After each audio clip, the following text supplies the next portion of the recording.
मनपा आणि झेडपी निवडणुकांआधी महायुतीमध्ये रस्सीखेच पाहायला मिळते।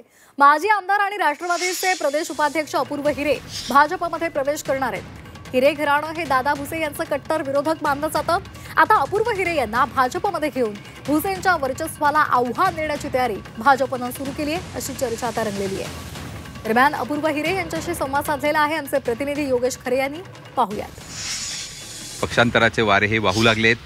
वेगवेगळ्या विरोधकांच्या पक्षांमधून आता महायुतीकडे ओढा आपल्याला जास्त दिसून येतोय। मात्र नाशिकमध्ये महायुतीमध्येच स्पर्धा सुरू झाल्याचं दिसून येत आहे। आपल्यासोबत अपूर्व हिरे आहेत। हे आता अजित पवार गटातून भाजपमध्ये प्रवेश करणार आहेत। दादा, काय वाटलं आपल्याला असं की आपण भाजपमध्ये प्रवेश करतो? मी आपल्याला मग अशी म्हटलं तसं नाशिकच्या विकासाच्या दृष्टिकोनातून, नाशिकच्या इंडस्ट्रियलायझेशनच्या दृष्टिकोनातून आम्ही भूमिका घेतली आहे। आदरणीय देवेंद्र फडणवीस साहेबांशी आमची ज्या काही चर्चा झाल्या आणि त्याच्यातून त्यांनी जे आम्हाला एक विजन नाशिकच्या विकासाकरता दाखवलं, आज नाशिकची रोड कनेक्टिव्हिटी असेल, रेल कनेक्टिव्हिटी असेल किंवा फ्लाईटची कनेक्टिव्हिटी असेल, ही सगळं खूप चांगल्या पद्धतीनं वाढलं आहे आणि त्यामुळे येणाऱ्या काळामध्ये जास्तीत जास्त इंडस्ट्रीज नाशिकमध्ये याव्यात, IT पार्क याव्यात, याच्याकरता काम होणं गरजेचं आहे आणि ते विजन त्यांनी आम्हाला या ठिकाणी दाखवलं। हे सगळं कसं करता येईल हे त्यांनी मला सांगितलं।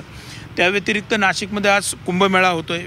खूप सारे लोक या ठिकाणी कुंभच्या निमित्तानं येणार आहेत आणि त्यामुळे पर्यटनाला सुद्धा एक वेगळा विषय या ठिकाणी वाढणार आहे आणि आज सगळा विकास पाहता भारतीय जनता पक्षाबरोबर जाण्याची आमची भूमिका झाली आणि हा निर्णय कार्यकर्त्यांच्या आग्रहाखातर आम्ही घेतो आहे। एकमेकांमधली ही स्पर्धा तीव्र झाल्यामुळे फटका बसणार नाही?